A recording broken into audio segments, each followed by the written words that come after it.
Hello everyone, welcome to your own channel. Dear children, yesterday we read about the timeline, right? मैंने आपको timeline क्या होता है ये एक्सप्लेन किया था. मैंने आपको ये बताया था कि जैसे आपकी अपनी लाइफ के बारे में बात की थी कि आपकी लाइफ भी एक प्रॉपर टाइमलाइन ही है एक तरह से. जैसे आप पैदा हुए, देन आपकी स्कूलिंग हुई, राइट? स्कूलिंग आप 1 to आप नर्सरी में गए, LKG UKG गए, then 1 to 5, then 6 to 8, 9, 10th, 11th, 12th. ये क्या है? एक तरह का टाइम लाइन है जो डिफाइन कर रहा है कि आपकी लाइफ की इवेंट्स क्या थी. तो टाइम लाइन क्या होता है? बेसिकली एक कन्वीनियंट टूल होता है विच टेल्स अस और shows us a sequence of dates and covers the events of any particular period, right? ये मैंने कल के वीडियो में आपको बताया था. अगर आपने अभी तक नहीं देखा है तो डू वॉच दैट वीडियो. अब चलते हैं नेक्स्ट के बारे में हम बात करते हैं आज के टॉपिक के बारे में. We have to start today from here. Don't miss out, right? यहाँ पे अलग अलग टर्म्स बताई हैं, उनका क्या मतलब होता है that we are going to study along with a year and a decade. Decade means a period of 10 years. आपको ये पता होना चाहिए कि डिकेड का मतलब क्या होता है. एक ऐसा टाइम पीरियड मीन्स 10 सालों के टाइम पीरियड को हम क्या बोलते हैं? डिकेड बोलते हैं. We often use other terms to understand longer durations of time, right ना? जब लंबे ड्यूरेशंस ऑफ टाइम होते हैं, काफ़ी लंबे सालों सालों को बोलने के लिए हम कुछ एक टर्म्स यूज़ करते हैं, ठीक है? ये क्या होती हैं that we are going to study. The first one is century, ठीक है? Century means it is any period of 100 years. Century match में, क्रिकेट मैच में भी सेंचुरी लगती है ना कि 100 रन्स बना दिए, राइट ना? तो वैसे ही century means 100 years, time period of 100 years. In history, specific centuries are counted every 100 years starting from year 1 CE. For instance, we are currently in the 21st century, ठीक है? 21st century में है अभी हम प्रेजेंट में. तो इसका मतलब क्या है कि हम कहाँ से कहाँ, 21st century कहाँ से कहाँ तक है? इट इज़ फ्रॉम 2001 to 2100 तक, ठीक है? 2001 to 2100 तक है ये. और अगर मैं ये लिखती हूँ यहाँ पे, I am writing here 2100 1 to, I am writing here 2000, just a second, if I am writing here 2200. सो आप मुझे कमेंट सेक्शन में बताएंगे ये कौन सी सेंचुरी हुई, ठीक है? या आप मुझे बताएंगे कि ये कौन सी सेंचुरी हुई. जैसे अभी जो हमारी 21st सेंचुरी है उसमें कौन से ईयर्स आ रहे हैं? 2001 to 2100 ईयर्स जो है उसमें आ रहे हैं, ठीक है? 100 ईयर्स का एक ये टाइम पीरियड है जिसको हम 21st सेंचुरी बोल रहे हैं. तो इसमें कौन सा टाइम पीरियड आ रहा है इस वाली सेंचुरी में, ये आप बताएंगे. कौन सा टाइम मीन्स कौन सी सेंचुरी आ रही है वो आप मुझे कमेंट सेक्शन में बताएंगे. Okay, this is your homework. Now coming to the next one. The centuries BCE are calculated beginning from the year 1 BCE and keep going back. कल के कंसेप्ट में मैंने आप बताया था कि BCE means before the birth of Christ, right ना? BCE के बारे में हमने बात की थी कि before the birth of Christ. तो जब हम BCE की बात करते हैं तो इसमें हम क्या बोलेंगे?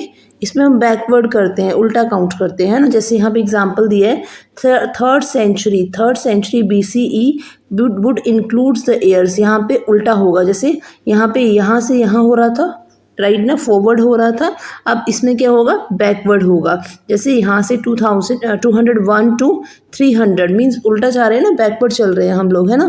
तो जैसे ये देखो यहाँ पे मैं लिख रही हूँ, आपको बता रही हूँ 300 BCE to 201 BCE before the birth of Jesus Christ, है ना? Before common era.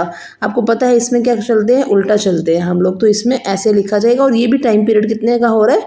100 ईयर्स का हो रहा है. तो सिंपल सी बात है बेटा, जहाँ पे भी 100 ईयर का टाइम पीरियड होता है उसको हम क्या बोलते हैं? सेंचुरी बोलते हैं. इसको अब क्रिकेट में जो 100 रन्स बनते हैं ना, सचिन ने सेंचुरी लगाई, विराट कोहली ने सेंचुरी लगाई, तो उससे अपने माइंड में स्टोर कर सकते हैं. अब नेक्स्ट कम्स नाउ मिलेनियम, ठीक है? अब ये मिलेनियम क्या होता है that will see. Millennium it is a period of 1000 years, कितने ईयर्स का पीरियड, 1000 ईयर्स का period. In history specific centuries are counted every 1000 years from the year 1 CE. For instance, we are currently in the third millennium, ठीक है, CE, which begins in 2001 and will go up to 3000 CE, मतलब 1000 का years का ये time period होता है। तो अगर हम बात करते हैं तो हर एक कहाँ से स्टार्ट होगी, 1 CE से स्टार्ट होगी, है ना। तो 1 CE से लेके अब तक जो है थर्ड मिलेनियम CE चल रहा है, जिसमें क्या बोलेंगे हम लोग, कितने से कितने ईयर से, 2001 CE से लेके 3000 CE तक होगा, ठीक है। तो वैसे ही दूसरे वाले में क्या होगा, जब BCE की बात करेंगे तो बैकवर्ड होगा, तो बैकवर्ड में क्या आएगा, 1 BCE टू 1000 BCE, ठीक है, ये वाला, ओके। ये यहाँ से आपको क्लियर होगा। अब हम बात करते हैं नेक्स्ट, यहाँ पे कुछ दिया गया है आपको, create a timeline stretching from 1900 CE to your current year, ठीक है। आपको एक टाइम लाइन क्रिएट करनी है जो 1900 CE से आपके ईयर ऑफ बर्थ तक जो है, means not year of birth, अभी तक जो ईयर चल रहा है 2025 तक, ठीक है, एक टाइम लाइन क्रिएट करनी है। And place the dates of birth of your grandparents siblings and yourself. और इस टाइम लाइन पे जैसे मान लो आपके घर में किसी का बर्थडे जो है 1988 में हुआ है, तो वहाँ पे उस इंसान का नाम लिखना है और उसको मेंशन करना है, ठीक है। अब नेक्स्ट देखते हैं। Next we have, don't miss out. Do you know how calendars have been traditionally made in India? India में ट्रेडिशनली कैलेंडर्स कैसे बनाए जाते थे उसके बारे में बात की जा रही है। तो मैनी इंडियन कैलेंडर्स जो होते थे, they rely on the position of the sun and moon to define the months of the year, ठीक है। बहुत से इंडियन कैलेंडर्स जो थे वो सन की पोजीशन पे और मून की पोजीशन जो है उसका यूज़ करते थे to define the months of the year, ठीक है, साल के महीने बताने के लिए। आपने पढ़ा होगा कभी कहीं पे EBS की बुक में या किसी GK की बुक में कि पहले जो होता था, घड़ी नहीं होती थी, टाइम नहीं होता था देखने के लिए, वॉच नहीं होती थी, तो कैसे टाइम का अंदाज़ा लगाते थे लोग, with the help of star, ठीक है, स्टार से और सन की हेल्प से, है ना। हमारी शेडो का हिसाब होता है, मॉर्निंग में लंबी होती है, शाम को लंबी होती है, और दिन में जो होती है आफ्टरनून में बहुत शॉर्ट होती है, राइट ना। तो वहाँ से लोग हिसाब लगाते थे। इसी तरह से people were making the people were just guessing, और you can say that estimate लगाते थे कि जो ईयर है मंथ में, जो मंथ्स में ईयर है, सॉरी, उसका अंदाज़ा भी ये लोग कैसे लगाते थे, सन और मून की पोजीशन से लगाते थे। एक पंचांग होता था, एक बुक होती थी of tables which list the days of the each month, है ना, along with the astronomical data. For instance, अगर ये एक पंचांग होता था, एक बुक सी होती थी, है ना।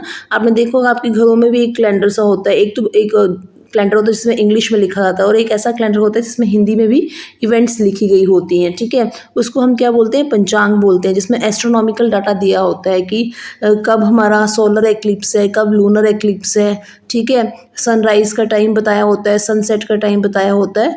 एंड पंचांगास जो हैं, ये जो पंचांग होते हैं अभी भी इंडिया में करंटली यूज़ होते हैं, ठीक है, इनको यूज़ किया जाता है और वाइडली यूज़ किया जाता है, राइट। इसमें जो है also give us whether predictions for the year, ठीक है, डेट्स एंड टाइम्स बनाई होती है, फेस्टिवल्स को मेंशन किया होता है, बहुत अच्छे से डेकोरेट किए होते हैं।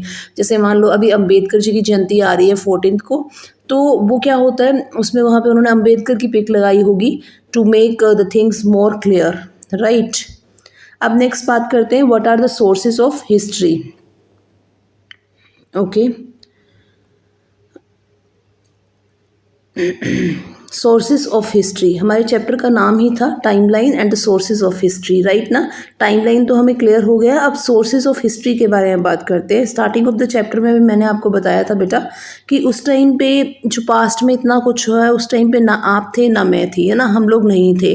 तो अब हमें कैसे पता चलता है इतना कुछ पास्ट के बारे में, कैसे हमें इंफॉर्मेशन मिलती है, उसके बारे में बात करेंगे। So what are the sources of history, पहले यहाँ देखते हैं। Source of history, a place, person, text or an object from which we gather information about some past event or period, right? Sources of history में क्या आएगा, कोई ऐसा इंसान जो पहले का था, ठीक है, या टेक्स्ट या उस इंसान के द्वारा लिखी हुई कोई book, any material, any document, ठीक है, जिससे हमें पास्ट के बारे में इंफॉर्मेशन मिलती है। इसको बेटा आपको एक एक्टिविटी के थ्रू समझाया गया है, जहाँ पे आपको जो है at least 3 generations of your family जो है, आप आपकी मदर की साइड से या फादर की साइड से उनके एक डिटेल बनानी है, एक तरह से एक फैमिली ट्री बनाना है अपने पेरेंट्स का, ग्रैंड पेरेंट्स का और ग्रेट ग्रैंड पेरेंट्स का, जिसमें हमें क्या करना है, they have to find out their name, occupation, place of birth and source of information. अब ये सोर्स ऑफ इन्फॉर्मेशन क्या है, किसने बताया उनके बारे में आपको, ठीक है। Same like this here also and here also and here also. मे भी हो सकता है कि आप में से बहुत से होंगे जिनके ग्रेट ग्रैंड पेरेंट्स नहीं होंगे, बहुत से तो ऐसे भी होंगे जिनके ग्रैंड पेरेंट्स भी नहीं होंगे, तो उनके बारे में सोर्स ऑफ इन्फॉर्मेशन क्या होगा, आपके पेरेंट्स होंगे, राइट ना। यहाँ पे भी आपके दादा वगैरह हो सकते हैं, उनके बारे में, ग्रेट ग्रैंड पेरेंट्स के बारे में, या आपके मदर को भी पता हो सकता है, राइट। तो ये कैसे पता चलता है, ये जो यहाँ पे आप लिखेंगे ना, these are the sources of information. इन्होंने हमें पास्ट के बारे में बताया कि हमारे ये सारे जो थे ये इस तरह के थे, ये लोग, इनका ऑक्यूपेशन ये था, इनका जन्म यहाँ पे हुआ था, ये काम करते थे, इनका नाम ये था। तो ये जो यहाँ से ये जो लोग थे ना, जहाँ से हमें इन्फॉर्मेशन मिली, this is what we call the sources of information. इसी तरह से हिस्ट्री के बारे में जो हमें इन्फॉर्मेशन मिलती है, जिस चीज़ से मिलेगी उसको हम क्या बोलेंगे, सोर्स ऑफ इन्फॉर्मेशन, ठीक है। आई होप आपको क्लियर हो रहा है, राइट। अब बात करते हैं हम next, think about it. Have you ever seen old coins, books, clothes, jewellery और यूटेंसिल्स इन और and around your house? What type of information we can get or we gain from such objects or from old houses or buildings, right? अगर हम पुराने बर्तन देखते हैं या पुराने कॉइन्स देखते हैं, पुरानी ज्वेलरी देखते हैं, ठीक है, पुरानी बुक्स देखते हैं, तो उनसे हमें क्या इन्फॉर्मेशन मिलती है, उनसे हमें बहुत सी इन्फॉर्मेशन मिलती है, राइट ना। अगर अभी हम बात करते हैं कि हमारे जो सिक्के होते हैं, कॉइन्स होते हैं, राइट ना, उनके ऊपर क्या बना होता है, उनके ऊपर निशान बने होते हैं ना कुछ, एक है ना, जैसे 1 रुपये पे भी बने होते हैं निशान, 2 रुपये भी बना होता है, आधों पे पीछे नक्शा बना होता है भारत का, आधों पे लिखा होता है रिजर्व बैंक ऑफ इंडिया करके, राइट ना, आगे 1 लिखा होता है, 5 लिखा होता है। तो हमें इन्फॉर्मेशन मिलती है कि उस टाइम पे क्या चल रहा था, राइट। कुछ फेमस चीज़ होती है तो उसके भी सिक्के जारी होते हैं, तो उसके पीछे भी उस इवेंट के बारे में मेंशन होता है, या कोई बुक होगी तो पुरानी चीज़ों के बारे में मेंशन होगा। तो इसी चीज़ को बेटा क्या बोलते हैं, हम सोर्सेज ऑफ हिस्ट्री बोलते हैं, ठीक है। क्योंकि उस टाइम पे ना मैं थी ना आप थे, तो जो भी चीज़ें पास्ट की बच गई, जैसे हमने स्टार्टिंग में पढ़ा था कि जो आर्कियोलॉजिस्ट होते हैं, एंथ्रोपोलॉजिस्ट होते हैं, राइट, वो क्या करते हैं, रिमेन्स ऑफ ह्यूमन पास्ट जो होता है उसको खोजते हैं, उसके बारे में पढ़ते हैं, डिटेल्स निकालते हैं और फिर बताते हैं कि उस टाइम पे लोग इस तरह से रहते थे। एवरी ऑब्जेक्ट और structure tells a story and is like a piece in a jigsaw puzzle, right. हर एक ऑब्जेक्ट की कोई ना कोई कहानी होती है, कौन उसको यूज़ करता था, कौन पहनता था, किस तरह से उसका यूज़ था, किस लिए बनाया गया था। तो objects that you see around your house convey something of the history of your family. Similarly, we can put together historical events through a variety of sources, but keep in mind that in case of history, quite a few pieces of puzzles may remain missing, right now, because history है, past है, इतनी पुरानी बातें हैं, तो मे भी कुछ चीज़ें जो हो remain मीन्स मिसिंग हो, वो अभी भी हमें नहीं पता चला हो। तो सबसे पहले यहाँ पे देखते हैं बेटा, सोर्सेज ऑफ हिस्ट्री, बहुत अच्छा कंसेप्ट मैप बनाया है, उसकी बेसिस से बात की गई है। सबसे पहले क्या है यहाँ पे, sources of history, oral history. Oral history क्या होता है, जिसमें एक तरह की फॉल्कलोर होते हैं, जीनियोलॉजिकल बातें होती हैं, जिसमें इंसान जो होता है अपने ट्रेडिशंस के बारे में या पुरानी कहानियाँ, कहावतें सुनाता है अपनी अपकमिंग जनरेशन को, मुख जुबानी, ठीक है, वो से बोल के सुनाता है, कहीं कोई रिटर्न प्रूफ नहीं है इस चीज़ का, बस बताएगा। जैसे मान लो कि आपके घर में आपके पेरेंट्स हैं, वो आपको कहानियाँ सुनाते हैं कि बेटा हमारे टाइम पे ऐसा होता था, वैसा होता था, तो वो what is that, that is a oral source. आपको कहाँ से इन्फॉर्मेशन मिल रही है उनके बारे में, उनके पास्ट के बारे में, थ्रू द ओरल सोर्स मिल रही है, ठीक है। अब नेक्स्ट आता है इंडियन लिटरेचर, जिसमें क्या आते हैं, वेदास आते हैं एंड इतिहास आता है, ठीक है। इसमें पोइम्स होते हैं, प्लेस होते हैं, हिस्टोरिकल टेक्स्ट होता है, कलेक्शन ऑफ शॉर्ट स्टोरीज होती है। इन सब से हमें क्या होता है, इन्फॉर्मेशन मिलती है पास्ट के बारे में। नेक्स्ट फॉरेन अकाउंट्स, ठीक है। फॉरेनर जो थे वो इंडिया में आए। फॉरेनर कौन होते हैं? द आउटसाइडर, ठीक है, जो बाहर के लोग इंडिया में आए, उनके ट्राइबल लोग जो उन्होंने लिखा यहाँ पे आके, ठीक है, जो उन्होंने बुक्स लिखी उनके बारे में हमें जो है उनसे भी हमारे देश के पास्ट के बारे में इंफॉर्मेशन मिलती है। इसके साथ साथ में ही आर्टिक सोर्सेज होते हैं, जैसे कि पेंटिंग्स, स्कल्पचर्स, पैनल, क्या ड्रॉ करते थे, गुफाओं में कुछ ड्राइंग्स मिली हैं पुराने लोगों की, ठीक है। एक्सकेवेशन, खुदाई में जब खोदा जाता है ज़मीन को, एक्सकेवेट करना मतलब है ना टू डिग द सोइल, और उसके अंदर से बहुत सी चीज़ें निकलती हैं, जैसे हैबिटेशंस, कैसे घर बना के लोग रहते थे, बरियल्स, लोगों को दफनाया जाता था जब वो मरते थे या जलाया जाता था, उसके प्रूफ मिलते हैं। पोट्री मिलती है, मिट्टी के खिलौने मिलते हैं, क्ले के खिलौने मिलते हैं, टेराकोटा भी एक चीज़ होती है जिसके खिलौने मिलते हैं, figures, ornaments, tools, weapons, human and animal के एनिमल बीइंग्स के जो हैं रिमेन्स मिलते हैं, राइट। स्ट्रक्चर्स मिलते हैं, मॉन्यूमेंट्स, माउंट्स, ठीक है, manuscripts, copper plates, coins, right. उनसे हमें इंफॉर्मेशन मिलती है बेटा। ये जो होते हैं ना ये आर्चियोलॉजिकल सोर्सेज होते हैं। आप देखेंगे अगर आप मेरे चैनल को थोड़ा सा स्क्रॉल करेंगे तो you will come to know about such kind of historical sources. जैसे मैंने यहाँ पे सांबा के फोर्ट की ब्लॉगिंग की है, अखनूर फोर्ट की ब्लॉगिंग की है, तो उनसे हमें क्या है पास्ट की इन्फॉर्मेशन मिलती है कि कैसे लोग वहाँ पे रहते थे। तो प्लीज़ उन वीडियोज़ को भी देखिएगा to get the idea about this.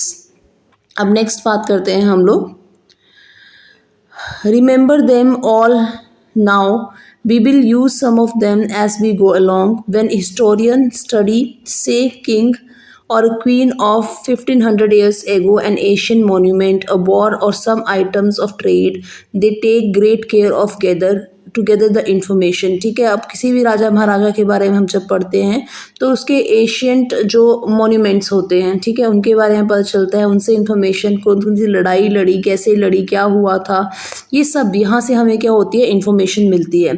अब मैं हिस्टोरियन तो बोल रही हूँ, हिस्टोरियन क्या होता है? हिस्टोरियन एक ऐसा इंसान होता है, ऐसा person who studies and right about the past, जो स्टडी करता है पास्ट को और उसके बारे में लिखता है, ठीक है बेटा।